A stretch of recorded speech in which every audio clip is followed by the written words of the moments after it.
नमस्कार, आप देख रहे हैं आवाज। मैं हूं वीना सिंह। सरगुजा जिले में गुरुवार की देर रात आंधी तूफान के बीच लखनपुर थाना अंतर्गत कुन्नी पुलिस चौकी में आगजनी की घटना सामने आई है। बताया जा रहा है कि अज्ञात लोगों द्वारा पुलिस चौकी में खड़ी पुलिस कर्मियों के वाहनों को आग के हवाले कर दिया गया। घटना की जानकारी लगते ही पुलिस अधीक्षक टीआर कोशिमा भी मामले की जांच के लिए मौके पर पहुंचे थे। सरगुजा जिले में पुलिसिंग की व्यवस्था पर एक बार फिर से सवालिया निशान लग गया है। कोतवाली थाने में घुसकर सिपाही से मारपीट की घटना के बाद लगातार पुलिस कर्मियों पर हमले हो रहे हैं और अब पुलिस चौकी में खड़ी पुलिस कर्मियों की गाड़ियों में आग लगा देने की घटना भी सामने आई है, जिससे एक कार और एक बाइक पूरी तरह जलकर खाक हो गई है। दरअसल जिले के लखनपुर थाना अंतर्गत कुन्नी चौकी में ये घटना बीती रात हुई। चौकी में पदस्थ एक प्रधान आरक्षक की कार और एक आरक्षक की बाइक के नीचे रात 12 से 1 बजे के बीच अज्ञात लोगों ने बोरे को मिट्टी तेल से भिगो कर रखा और उसमें आग लगा दी। देर रात चौकी में ड्यूटी पर तैनात पुलिस कर्मियों ने जब टायर फटने की आवाज सुनी तो सब बाहर आए, जिस पर उन्होंने गाड़ियों को जलते हुए देखा, लेकिन तब तक आग काफी फैल चुकी थी, जिसके बाद आग को बुझाने का काम प्रारंभ किया गया। इस आगजनी में कार और बाइक पूरी तरह से जलकर खाक हो गई हैं। सूत्रों के अनुसार कल हुई बारिश के कारण चौकी और आसपास के क्षेत्र में लाइट गुल थी, जिस कारण अंधेरे का फायदा उठाकर किसी ने दुर्भावनावश इस घटना को अंजाम दे दिया। इधर से मामले की जानकारी पुलिस अधीक्षक टीआर कोशिमा को लगी तो वे भी जांच के लिए मौके पर पहुंच गए। फिलहाल पुलिस चौकी परिसर में खड़ी वाहनों में आग कैसे लगी या फिर किसने लगाई, इसका अब तक पता नहीं चल सका है। पुलिस इस मामले की जांच कर रही है, लेकिन सवाल ये उठता है कि थाने के अंदर हो रही लगातार आपराधिक घटनाओं पर पुलिस लगाम कैसे नहीं लगा पा रही है। ऐसे में अपराधियों के हौसले तो बुलंद हैं ही, साथ ही आमजन भी ऐसी घटनाएं सामने आने के बाद अपने आप को सुरक्षित महसूस नहीं करते हैं। बहरहाल इस मामले का खुलासा कब तक होता है, ये भी देखने वाली बात। अंबिकापुर में कोविड के चेन को तोड़ने के लिए जिला प्रशासन हर संभव प्रयास कर रहा है। एक तरफ जहां गैर जिम्मेदार लोगों के खिलाफ चालानी कार्यवाही की जा रही है, तो वहीं शहर की सड़कों पर बेवजह घूमने वाले लोगों का एंटीजन के माध्यम से जांच भी करवाई जा रही है। साथ ही युवकों को सबक सिखाने के लिए पुलिस दंड बैठक भी करवा रही है। अंबिकापुर में कोविड के चेन को तोड़ने के लिए प्रशासन युद्ध स्तर पर कार्य कर रहा है। एक तरफ जहां तालाबंदी का कड़ाई से पालन हो रहा था, वहीं आंशिक छूट मिलने के बाद कहीं न कहीं लोग लापरवाह होते दिख रहे हैं। शहर की सड़कों पर सुबह से ही लोगों की हलचल दिखने लगती है। सड़क पर कई बार लोग बेवजह घूमते नजर आते हैं। हालांकि प्रशासन गैर जिम्मेदार लोगों के खिलाफ चालानी कार्यवाही भी कर रहा है, बावजूद इसके लोग सुधरने का नाम नहीं ले रहे हैं। वहीं ऐसे लोगों को सबक सिखाने के लिए कलेक्टर के निर्देश पर प्रशासन एक तरफ जहां चालानी कार्यवाही कर जुर्माने लगा रहा है, वहीं दूसरी ओर बेवजह घूमने वाले लोगों का एंटीजन के माध्यम से कोरोना जांच भी करवाई जा रही है। इसी कड़ी में एसडीएम के नेतृत्व में गांधी चौक पर स्वास्थ्य विभाग की टीम ने बेवजह घूमने वाले लोगों की कोरोना जांच की। इसके अलावा पुलिस ने बेवजह घूमने वाले युवकों को बीच चौराहे पर दंड बैठक भी करवाया। प्रशासन और पुलिस की इस कार्यवाही से लोगों में हड़कंप मचा हुआ है, बावजूद इसके लोग मानने को तैयार नहीं है। कलेक्टर महोदय के दिशा निर्देश पे प्रारंभ किया गया है। घड़ी चौक में जितने भी ऐसे व्यक्ति मिले जो बेवजह घूम रहे थे, उन पर चालानी कार्रवाई भी की गई है। साथ में एंटीजन टेस्ट भी कराया गया है ताकि कोरोना के प्रसार को रोका जा सके। अभी ये टेस्ट तो लगातार होते रहेंगे। बेवजह घूमने वालों पर जो टेस्ट है, कोरोना जांच होगी, चालानी कार्रवाई भी होगी, और जो भी लॉकडाउन का उल्लंघन करेंगे उन पर भी चालानी कार्रवाई की जा रही है। कोरोना संक्रमण के बीच ब्लैक फंगस के मामले लगातार सामने आने के बाद अंबिकापुर मेडिकल कॉलेज अस्पताल की चिंताएं बढ़ गई हैं। इंजेक्शन के अभाव में अस्पताल प्रबंधन मरीजों का इलाज नहीं कर पा रहा है, जबकि इंजेक्शन की आपूर्ति के लिए अस्पताल प्रबंधन और जिला प्रशासन हर संभव प्रयास कर रहे हैं। कोरोना के बाद अब ब्लैक फंगस ने भी सरगुजा संभाग में भी पैर पसारना शुरू कर दिया है और पूरे संभाग में इसका उपचार मेडिकल कॉलेज में ही संभव नजर आ रहा है।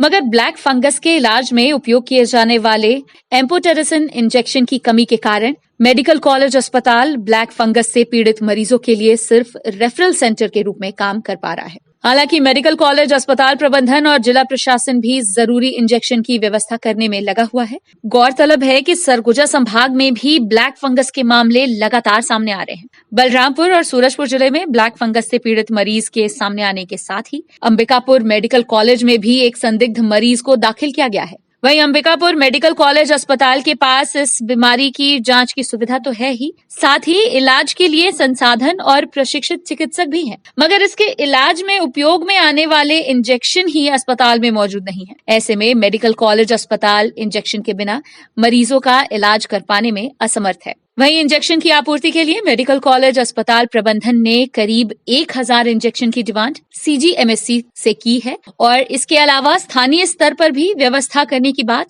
मेडिकल कॉलेज अस्पताल प्रबंधन कर रहा है। सबसे बड़ी बात यह है कि ब्लैक फंगस के इलाज के लिए इंजेक्शन की जरूरत सबसे ज्यादा होती है और एक मरीज को करीब 15 इंजेक्शन इलाज के दौरान लगाने पड़ते हैं।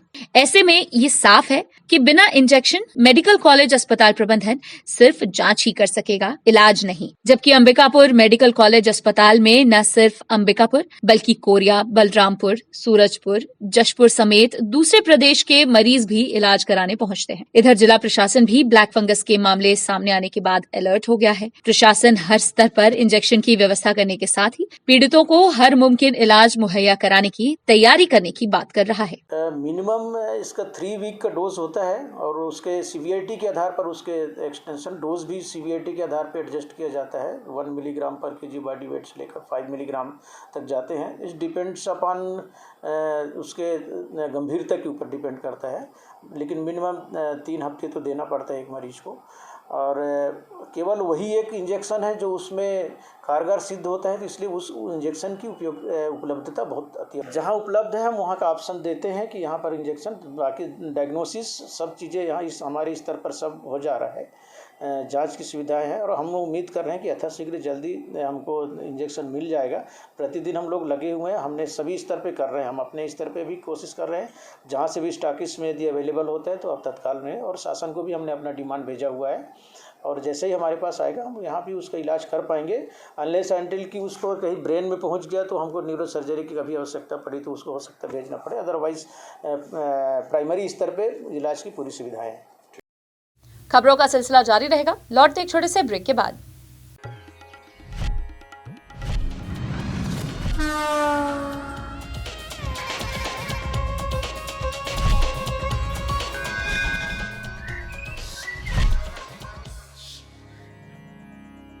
वीएम इंटरनेट सर्विस शहर का सबसे सस्ता high speed fibre internet service. 100 MBPS मात्र 700 रुपए में विद टैग। तो चाहे वर्क फ्रॉम होम हो या ऑनलाइन क्लास, याद रखें वीएम इंटरनेट सर्विस। अधिक जानकारी के लिए संपर्क करें Vande Mahamaya cable network. VM internet service, Alaknanda complex, प्रथम तल, Agrasen Chowk, Ambikapur, Surguja. Mobile number 9111785555 7440765555। Break के बाद आपका स्वागत है। बढ़ते अगली खबर की ओर। अंबिकापुर में तालाबंदी के बीच सब्जी विक्रेताओं को दोहरी मार झेलनी पड़ रही है। सब्जी और फल बेचने की मिली छूट के बाद प्रशासनिक अमला नियम का उल्लंघन करने का आरोप लगाते हुए सब्जी विक्रेताओं से चालान वसूल कर रहा है, जिसके विरोध में सब्जी विक्रेता कलेक्टर से शिकायत करने उनके निवास पहुंचे थे। सरगुजा जिले में कोरोना संक्रमण का असर अभी भी देखने को मिल रहा है, जिसे रोकने का भरसक प्रयास किया जा रहा है। कलेक्टर संजीव कुमार झा 31 मई तक लॉकडाउन बढ़ा चुके हैं। हालांकि इस दौरान आवश्यक सेवाओं की दुकानों को खोलने की छूट दी गई है, शेष अन्य दुकानें बंद रखी गई हैं। प्रशासन द्वारा सब्जी फल बेचने के लिए भी समय निर्धारित किया गया है और शहर में गली मोहल्ले में ठेले और निजी वाहनों के माध्यम से लोगों को सब्जी और फल बेचने की अनुमति दी गई है, जिससे लोगों की भीड़ एकजुट न हो सके और कोरोना संक्रमण का चेन तोड़ा जा सके। इधर गर्मी भी अपने तेवर दिखा रही है, जिस वजह से सब्जी और फल विक्रेताओं को घूम घूम कर सब्जी और फल बेचने में काफी दिक्कत हो रही है। गर्मी से बचने लोग एक जगह पर बैठकर सब्जी बेचने को मजबूर हो गए हैं। वहीं एक स्थान पर बैठकर सब्जी बेचने वालों के खिलाफ प्रशासन द्वारा चालानी कार्यवाही की जा रही है, जिसका सब्जी विक्रेता विरोध कर रहे हैं। इस कड़ी में चालानी कार्यवाही से नाराज सब्जी विक्रेता मामले की शिकायत करने कलेक्टर निवास पहुंचे हैं। सब्जी विक्रेताओं ने बताया कि लॉकडाउन की वजह से उनकी माली हालत खस्ता हो चुकी है। वहीं परिवार के सदस्य भी बीमार हैं। पैसे की तंगी की वजह से वे परिजनों का इलाज भी नहीं करवा पा रहे हैं। इधर तालाबंदी और बेमौसम बरसात की वजह से खेतों में लगी सब्जियां भी खराब होने के कगार पर हैं। ऐसे में उनसे रोजाना जुर्माना वसूलना उचित नहीं है। लोगों का घर चलाना मुश्किल हो गया है। सब्जियों के दाम भी विक्रेताओं को सही नहीं मिल रहे हैं और उन पर जुर्माना लगाया जा रहा है, जिसकी शिकायत करने सभी सरगुजा कलेक्टर संजीव कुमार झा के निवास पहुंचे थे। इस बात की जानकारी भाजपा किसान मोर्चा के जिला अध्यक्ष जन्मेजय मिश्रा को लगी तो वे भी मौके पर पहुंचे और किसानों का हाल जाना। साथ ही उनकी समस्याओं को सुनकर समस्याओं के निराकरण के लिए कलेक्टर से मिलकर बात करके समाधान करने का आश्वासन भी दिया। सर, हम लोग भिंडी लगाए हैं तो बच्चे लोग घर में हैं, बीमार हैं, पति लोग भी बीमार है, तो भिंडी मतलब यहाँ लगाने आते हैं, बेचने आते हैं, तो यहाँ जस्ट लगाए और 200 फाइन काट रहे हैं। कौन काटता है फाइन? वही जो पुलिस लोग जाते हैं कि बड़ा अधिकारी है, पूरा दिखाओ, यहाँ से भगाओ, ऐसे बोलते हैं। पूरा खेती बर्बाद हो रहा है, क्या करें हम लोग? और क्या क्या दिक्कत हो रहा है? क्या दिक्कत होता है सर? वही लेडीज लोग कमाए आए हैं, घर में पति बीमार हैं, बच्चे लोग अब नहीं बेचेंगे तो क्या खाएंगे, कि कैसे इलाज करेंगे? आज कहाँ आए थे आप लोग? वही फतेहपुर नाका में। अभी कहाँ आए हैं? अभी कलेक्टर के पास हैं। क्या हुआ तो? क्या हुआ? मिले कि नहीं मिले? नहीं मिले हैं सर। क्या चाहते हैं आप लोग? यही हम लोगों को थोड़ा 2 घंटा 4 घंटा बेचने दें और हम लोग वैसे घर चल जाएंगे। थोड़ा बहुत अपना साग सब्जी खेत में लगा चुके हैं और घर में बच्चे लोग बीमार हैं, इलाज के लिए पैसा नहीं है। कुछ पैसा कमाने के लिए सब्जी भाजी को लाते हैं और वहाँ सब्जी थोड़ा बहुत घुमा के बेचते हैं, नहीं बेचने पर थोड़ा बहुत लगा लेते हैं रोड किनारे। जैसे ही लगाते हैं तुरंत हम लोग के पास फाइन लिया जाता है और सब्जी बिकता है नहीं और फाइन काट देते हैं। तो गरीब आदमी हम लोग कहाँ से फाइन कटाएंगे, बच्चों का इलाज कहाँ से कराएंगे, अपना खेती किसानी कहाँ से कर पाएंगे। धान का सीजन आ गया है, खेत में सब्जियां सब सड़ रही है, तो अभी कहाँ से हम लोग बेचेंगे, कहाँ से पैसा आएगा हम लोग को? अभी कहाँ आए थे आप लोग? हम लोग घर से प्रतापपुर नाका सब्जी लेके आए थे और कुछ तरबूज था। अभी किससे मिलने आए थे तो आप लोग? अभी कलेक्टर साहब के पास आए थे। तो क्या हुआ यहाँ पर? कलेक्टर साहब अभी घर पर नहीं है, बताया उनका। आज किसान लॉकडाउन के कारण मरने के कंडीशन पर है। जो किसान जो छोटा मोटा सब्जी लगाया है और लगाकर वो उसको शहर में बेचने आता है और यहाँ पर लॉकडाउन के कारण प्रशासन उनके ऊपर दंडात्मक कार्रवाई कर रही है। किसी के 500 फाइन, किसी को 1000 का फाइन और उनसे अभद्र व्यवहार किया जा रहा है। किसान खेती लगाया है, किसान सब्जी लगाया है, न कि वो अफीम और गांजा लगाया है। उसको इतना बुरी तरह प्रताड़ित किया जाता है, फाइन काटा जाता है। भारतीय जनता पार्टी किसान मोर्चा इन जो प्रशासनिक अधिकारी हैं जो लॉकडाउन के कारण इनको दुर्व्यवहार कर रहे हैं, इसका घोर विरोध करती है और हम आज कलेक्टर साहब से जाकर मिलेंगे और उनसे निवेदन करेंगे कि किसानों के लिए कुछ ऐसी सुविधाएं दूर दूर में ही बनाएं ताकि वो अपनी सब्जियों को बेच सकें और आने वाले समय में खरीद की फसल उनको करनी है, धान की बीज खरीदनी है, खाद खरीदनी है। अगर वो पैसा नहीं रहेगा तो वो बेचारे वो तो बेमौत मर जाएंगे। कोरोना काल में मरे कि न मरे, वो भूखे मर जाएंगे। तो इसके लिए प्रशासन को, इसके लिए शासन को, इसके लिए कांग्रेस पार्टी को भी चिंता करनी चाहिए और ताकि किसान हमारे भारत के नींव हैं, ये जिंदा रह सके। अगर ये नहीं रहेंगे तो हमारा देश भी नहीं बचेगा। आज आप लोग कहाँ मिलने आए थे, किससे मिले थे? हम लोग कलेक्टर साहब से मिलने आए थे। किसान लोगों का दुख दर्द मुझसे देखा नहीं गया।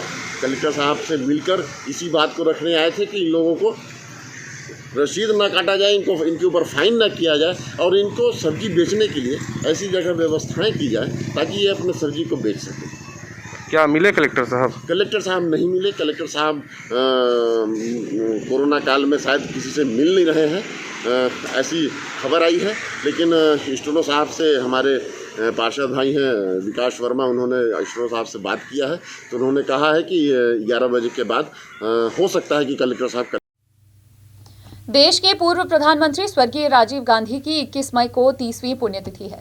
इस मौके पर तमाम राजनीतिक दल और राजनेता राजीव गांधी को श्रद्धांजलि दे रहे हैं। कांग्रेस पार्टी और नेताओं की ओर से भी राजीव गांधी को याद किया गया। वहीं कांग्रेस ने इस दिन को सेवा और सद्भावना दिवस के रूप में मनाने का फैसला किया। सरगुजा में जिला कांग्रेस कार्यालय में 21 मई को पूर्व प्रधानमंत्री स्वर्गीय राजीव गांधी के शहादत दिवस पर कांग्रेसियों ने श्रद्धा सुमन अर्पित किए।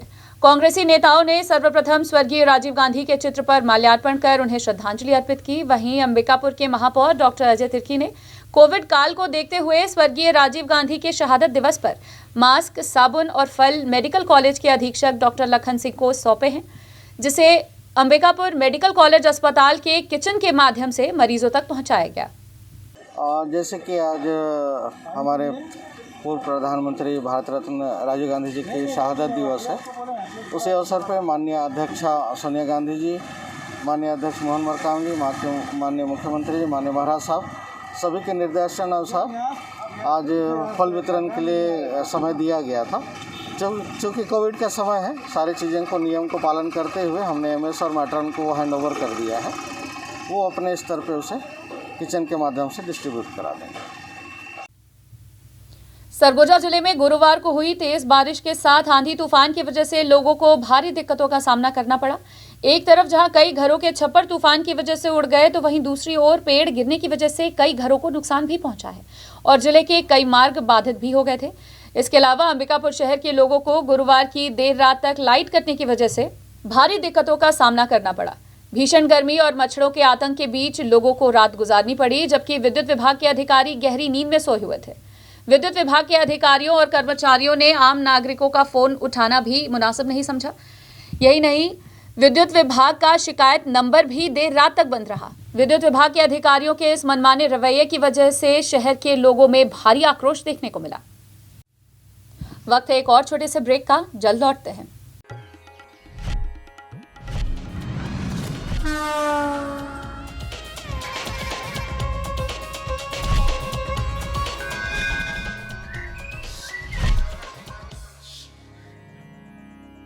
वीएम इंटरनेट सर्विस शहर का सबसे सस्ता high speed fibre internet service 100 MBPS मात्र 700 रुपए में विद टैग। तो चाहे वर्क फ्रॉम होम हो या ऑनलाइन क्लास, याद रखें वीएम इंटरनेट सर्विस। अधिक जानकारी के लिए संपर्क करें Vande Mahamaya cable network, VM internet service, Alaknanda complex, प्रथम तल, Agrasen Chowk, Ambikapur, Surguja. Mobile number 9111785555 7440765555। Break के बाद आपका स्वागत है। टूल किट मामले को लेकर जहां कांग्रेसियों ने छत्तीसगढ़ के पूर्व मुख्यमंत्री डॉक्टर रमन सिंह के खिलाफ थाने में एफआईआर दर्ज कराई है, वहीं इसके विरोध में भाजपा कार्यकर्ताओं ने अपने घरों के सामने एक दिवसीय धरना प्रदर्शन किया है। देश के साथ साथ छत्तीसगढ़ में भी टूल किट मामले को लेकर सियासत गरमाई हुई है। राजधानी रायपुर से लेकर अंबिकापुर तक बवाल मचा हुआ है। दरअसल छत्तीसगढ़ के पूर्व मुख्यमंत्री डॉक्टर रमन सिंह द्वारा टूल किट को लेकर किए गए ट्वीट के विरोध में कांग्रेस नेताओं ने थाने में एफआईआर दर्ज कराई थी, जिसके विरोध में अब भारतीय जनता पार्टी के कार्यकर्ताओं ने मोर्चा खोल दिया है। बीजेपी कार्यकर्ता अपने अपने घरों में इस मुद्दे को लेकर विरोध प्रदर्शन करते नजर आए। वहीं भाजपा ने आरोप लगाया है कि कांग्रेस नेताओं के द्वारा टूल किट बनाकर देश के प्रधानमंत्री सहित कई बड़े नेताओं को बदनाम करने की कोशिश की जा रही है, जिसका खुलासा भाजपा के वरिष्ठ नेता संबित पात्रा ने किया है। वहीं खुलासे से बौखलाई कांग्रेस अब छत्तीसगढ़ के कई जिलों में पूर्व मुख्यमंत्री डॉक्टर रमन सिंह, भाजपा वरिष्ठ नेता संबित पात्रा के खिलाफ एफआईआर दर्ज करा रही है, जिसका विरोध भाजपा कर रही है। देखिए, अभी विगत दिनों 4-5 दिन पहले एक टूल किट का को जनता के समक्ष लाया माननीय संबित पात्रा जी ने और माननीय नड्डा जी ने, और वो उस टूल किट में एक व्यू रचना कांग्रेस की रची गई है कि भले देश का अपमान हो जाए, भले देश को नुकसान पहुंच जाए, लेकिन उनकी पार्टी को फ़ायदा होना चाहिए, उनके लोगों को फ़ायदा होना चाहिए, उनका चेहरा चमकना चाहिए।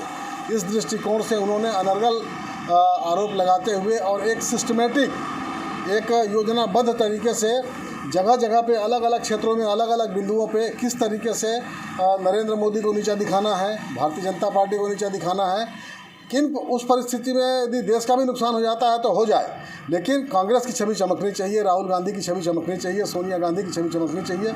इस भावना के तहत वो टूल किट बनाया हुआ है। एक सौम्या वर्मा है जो उनकी संस्था में काम करती हैं, उनके द्वारा वो टूल किट बनाया गया है और इसी बात का हम लोगों ने विरोध किया है। साथ ही उस टूल किट के विरोध में हमारे पूर्व मुख्यमंत्री डॉक्टर रमन सिंह जी ने ट्वीट किया था। उस ट्वीट को मद्देनजर रखते हुए पूरे छत्तीसगढ़ प्रदेश में भूपेश जी के कहने पर अलग अलग जगहों पे थानों में FIR दर्ज कराया गया है, जो कि अवैध है। हम उसका विरोध करते हैं भारतीय जनता पार्टी के रूप में, और व्यक्तिगत रूप में भी हम इस बात का विरोध करते हैं। छत्तीसगढ़ के पूर्व मुख्यमंत्री डॉक्टर रमन सिंह द्वारा टूल किट को लेकर किए गए ट्वीट के विरोध में कांग्रेस नेताओं ने थाने में FIR दर्ज कराई थी, जिसका विरोध सूरजपुर जिले में भी देखने को मिला है। भाजपा के पूर्व पाठ्य पुस्तक निगम के अध्यक्ष भीमसेन अग्रवाल, युवा मोर्चा के प्रदेश महामंत्री रितेश गुप्ता और भाजपा के अन्य कार्यकर्ता भीमसेन अग्रवाल के घर के सामने धरने पर बैठे रहे। इस दौरान भाजपा कार्यकर्ताओं ने कांग्रेस के खिलाफ जमकर नारेबाजी की और मुख्यमंत्री भूपेश बघेल के खिलाफ विरोध भी जताया। सूरजपुर जिले की भटगांव पुलिस को एक बड़ी सफलता हाथ लगी है। पुलिस की टीम ने गांजे की तस्करी करते 2 आरोपियों को गिरफ्तार किया है। पुलिस ने आरोपियों के पास से 1,20,000 रुपए का गांजा बरामद कर NDPS एक्ट के तहत कार्रवाई की है। सूरजपुर जिले के पुलिस अधीक्षक ने सभी थाना चौकी प्रभारियों को नशे के खिलाफ कार्यवाही करने का सख्त निर्देश दिया है। इसी कड़ी में पुलिस द्वारा लगातार नशे के सौदागरों के खिलाफ कार्यवाही की जा रही है। इसी बीच भटगांव पुलिस को एक बड़ी सफलता हाथ लगी है। दरअसल थाना प्रभारी किशोर केवट को मुखबिर से सूचना मिली कि बैजनाथपुर निवासी सागर राजवाड़े बाइक के जरिए प्लास्टिक की बोरी के अंदर गांजा रखकर बिक्री करने हेतु दरिमा चौक से होते हुए बैजनाथपुर जाने वाला है। सूचना मिलते ही थाना प्रभारी ने पुलिस अधीक्षक राजेश कुकरेजा को अवगत कराया। इसके बाद पुलिस अधीक्षक ने थाना प्रभारी को सावधानी पूर्वक घेराबंदी लगाकर आरोपी को पकड़ने का निर्देश दिया। वहीं अतिरिक्त पुलिस अधीक्षक हरीश राठौर के मार्गदर्शन में थाना प्रभारी भटगांव पुलिस टीम के साथ मुखबिर सूचना के आधार पर ग्राम तेलगवा के पास घेराबंदी कर 2 आरोपियों को धर दबोचने में सफल हुए। आरोपियों के पास से पुलिस ने तलाशी के दौरान 6 किलो गांजा बरामद किया, जिसकी कीमत लगभग 1,20,000 रुपए आंकी गई है। फिलहाल पुलिस आरोपियों के खिलाफ NDPS एक्ट के तहत कार्रवाई कर उन्हें जेल दाखिल कर चुकी है। बुलेटिन में फिलहाल सिर्फ इतना ही। शहर से जुड़ी खबरों के लिए देखते रहिए आवाज। इस न्यूज के स्पॉन्सर हैं VM इंटरनेट, अलकनंदा कॉम्प्लेक्स, प्रथम तल, अग्रसेन चौक, अंबिकापुर, सरगुजा, छत्तीसगढ़।